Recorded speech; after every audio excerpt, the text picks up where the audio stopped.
नमस्कार विद्यार्थी मित्रांनो, तुम्हा सर्वांचं मिस्टर प्रोफेसर या यूट्यूब चॅनलवर मी स्वागत करतो. तर बघा, सगळ्या म्हणजे मॅक्सिमम मुलांचा जो काही कमेंट होता तो या कमेंटवर भर होता की K Somaiya Institute of Technology Mumbai.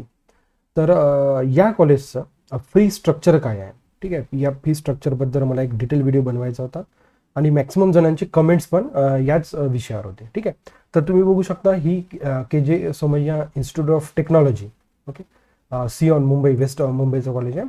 तर ॲडमिशन सेक्शनमध्ये बॅचलर ऑफ टेक्नॉलॉजीमध्ये तुम्ही बघू शकता खाली खाली आल्यावर बघा फी स्ट्रक्चर दिलेलं आहे. ठीक आहे, त्यांच्या ऑफिशियल वेबसाईटवरच या सगळ्या गोष्टी अवेलेबल आहे, त्याच्यामुळे काही अडचण नाही. इथे लक्षात, ओके, तुम्ही बघू शकता fee structure for the academic year 2025-26 साठी. ठीक आहे, कॅटेगरी वाईज फीजचं त्यांनी डिस्ट्रीब्युशन आपल्याला दिलेलं आहे, त्याच्यामुळे आपल्याला कोणत्याच प्रकारची अडचण येणार नाही. ठीक आहे, चल बघा स्टेप बाय स्टेप आपण बघण्याचा प्रयत्न करूया. बघा, ओके, सुरुवातीला आपण ओपन कॅटेगरीबद्दल डिस्कस करूया. बघा, ओपन कॅटेगरीसाठी जी काही ट्युशन फी आहे ती आहे 1,65,217. ओके, काय असतं ना, कोणत्याही पर्टिक्युलर, आता समजा हा जो काही कॉलेज आहे पर्टिक्युलर, हा कॉलेज मुंबई युनिव्हर्सिटीसोबत समजा ॲफिलिएटेड आहे. त्यांचे एक फी स्ट्रक्चर ठरलेलं राहतं, तर फीचं एक डिस्ट्रीब्युशन राहतं. ट्युशन फी एवढी आहे, after that development fee 24,000 something. ठीक आहे, मग अदर फीज आल्या याच्यात, अदर फीज. ठीक आहे, आणि जर टोटल जर आपण फीज जर कॅल्क्युलेट केली ओपन कॅटेगरीसाठी तर ती आहे 1,95,972. ठीक आहे, आता कॅटेगरी वाईज समजा जर आपण गेलो तर जो काही फीज आहे ती कमी होत जाणार. जसं की ओबीसी बीसी साठी बघू शकता ट्युशन फी जी काही आहे ती आहे 82,609. मग ही झाली डेव्हलपमेंट फी. ओके, मग ह्या अदर फीज, या सगळ्या फीजचं जर कॅल्क्युलेशन जर केलं तर टोटल फीज आली ती 1,13,364. ओके, आता अदर कास्ट आले परत. SC ST कॅटेगरीसाठी तुम्ही बघू शकता फी स्ट्रक्चर जवळजवळ मला सेम दिसतं. म्हणजे SC ST कॅटेगरीसाठी काय झालं, ट्युशन फी आणि डेव्हलपमेंट फी 0 राहिली, त्याच्यामुळे अदर फीज फार जास्त नाही आहे. 5,000 या सगळ्यांची जर आपण ॲडिशन जर केली तर टोटल फी तुम्ही बघू शकता 5,972. इथं लक्षात, 5,972 ही झाली टोटल फी. इथं लक्षात, ओके.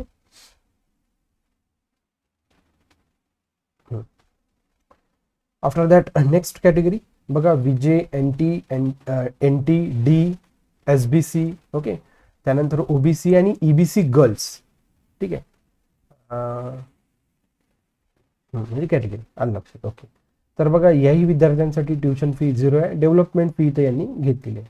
या सगळ्यांची जर कॅल्क्युलेशन्स केले तर आपण कॅटेगरीसाठी चालली 30,775. ओके, मग काही विद्यार्थी असेही राहतात की जे विद्यार्थी TFWS अंतर्गत, म्हणजे ज्या पालकांचं जे काही उत्पन्न आहे त्या 8 लाखांपेक्षा खाली पाहिजे, तर तसं त्यांना तो इन्कम सर्टिफिकेटवरून ते TFWS साठी ॲडमिशन घेतात. त्याचा एक स्पेशल कोटा राहतो, या सगळ्या गोष्टी तुम्हाला माहीत आहे. ठीक आहे, तर अशा विद्यार्थ्यांसाठी जर तुम्ही बघितली तर फी जवळजवळ म्हणजे जी काही कॅटेगरी आहे विजे NT वाल्यांसाठी, SBC वाल्यांसाठी 30,755. इथं लक्षात, ओके. आता इथे लास्ट कॉलम इथे दिसते वॅकन्सी सीटसाठी. मे बी आता याचा नेमका अर्थ मलाही म्हणजे कन्फ्युजच आहे. वॅकन्सीचा त्याला मॅनेजमेंट म्हणायचं की काय म्हणायचं आहे. यांची जर तुम्ही फी बघितलं तर जनरल कॅटेगरीसाठी जी काही फी लागली 1,95,972 तीच तिथे तुम्हाला फी दिसते. ठीक आहे, आणि लास्ट त्यांनी एक बघा नोटमध्ये मेसेज लिहिलेला आहे की the fees may be change as per the fees regulating authority the university of Mumbai guidelines. म्हणजे या कॉलेजचं ॲप्लिकेशन म्हणजे अंडर द मुंबई युनिव्हर्सिटी असल्यामुळे त्यांच्या जे काही गाईडलाईन्स आहे त्याच्यानुसार या सगळ्या गोष्टी त्यांच्या फी स्ट्रक्चरमध्ये चेंज होत राहतात. ठीक आहे, म्हणजे समजा जर आपण कॅटेगरीचा जर विचार केला तर फीज कमी आहे, परंतु ओपन कॅटेगरीसाठी जर बघितलं तर फीज जास्त आहे. Okay, no doubt.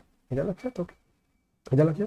म्हणजे हा व्हिडिओ अत्यंत महत्त्वाचा यासाठी होता कारण की बऱ्याच विद्यार्थ्यांचे कमेंट्स आले होते की sir K Somaiya Institute of Technology म्हणजे one of the famous college आहे मुंबईमधलं. जर प्रायव्हेट सेक्टरमधलं जर पाहिलं, ओके, तर म्हणजे जबरदस्त कॉलेज आहे. या कॉलेजविषयी मी ऑलरेडी बोललेलो पण.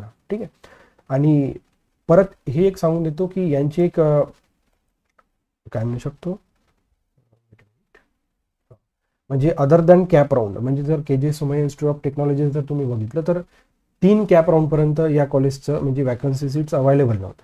चौथ्या राऊंडसाठी वॅकन्सी सीट्स अवेलेबल झाला. टोटल इथे 4 ब्रांचेस आहेत, टेक ब्रांचेस आहे. 480 सीट्स आहे तिथं अद्याप दाखवत आहे. ठीक आहे, CET पोर्टलच्या त्या ऑफिशियल वेबसाईटवर तुम्ही चेक करू शकता. आणि याही अंतर्गत यांची एक स्वतंत्र यंत्रणा आहे ॲडमिशनसाठी. ठीक आहे, इथे तुम्ही बघू शकता first year BTech admission step 2 ही त्यांची ॲडव्हर्टाइजमेंट आहे. मी लास्ट व्हिडिओ जो बनवला होता यावर आता ही त्यांची ॲडव्हर्टाइजमेंट आहे, जी काही लास्ट डेट आहे बघा. पहिले BTechसाठी आहे 30/9/2025 पर्यंत आपल्याला सबमिट करायचं आहे. MTechमध्ये जर आर्टिफिशियल इंटेलिजन्समध्ये समजा जर तुम्हाला इथं PG कोर्स करायचा असेल तर त्यांच्यासाठी ही डेट आहे. तर 30 तारखेच्या अगोदर तुम्हाला यांच्या म्हणजे वेबसाईटच्या अंतर्गत यांची जी काही स्वतंत्र प्रणाली आहे, ठीक आहे, इथं त्यांनी एक PDF पण दिलेली आहे. या PDF अंतर्गत त्यांनी सगळ्या म्हणजे बघू शकता KJ Somaiya Institute of Technology and autonomous institute affiliated to the university of Mumbai. प्रायव्हेटला आहे आणि प्रायव्हेट असल्यामुळे असूनही ते मुंबई युनिव्हर्सिटीला अटॅच आहे आणि ॲफिलिएटेड आहे युनिव्हर्सिटीला आणि ऑटोनॉमस आहे. ठीक आहे, यांची एक स्वतंत्र अलगच यंत्रणा आली. तर त्यांनी या PDF अंतर्गत फॉर्म कशा पद्धतीने भरायचा या सगळी माहिती इथे दिलेली आहे. तुम्ही वेबसाईटला भेट द्या. म्हणजे ज्या विद्यार्थ्यांना अदर दॅन कॅप समजा जर इथे ॲडमिशन घ्यायचे असेल तर तशी पण व्यवस्था या कॉलेजच्या अंतर्गत वेबसाईट थ्रू तुम्हाला करता येते. ठीक आहे, ते तुम्ही नक्कीच करा. आणि फी स्ट्रक्चर रिलेटेड तुम्हाला जो काही प्रॉब्लेम होता तो मी क्लिअर केला. ठीक आहे, अशाच व्हिडिओसाठी आपल्या या व्हिडिओला लाईक करा, जास्तीत जास्त मित्रांपर्यंत तुमचा शेअर करा, चॅनलला सबस्क्राईब करा आणि बेल आयकॉन हिट करा अशाच नवीन अपडेटसाठी. So thank you for watching. See you in the next video.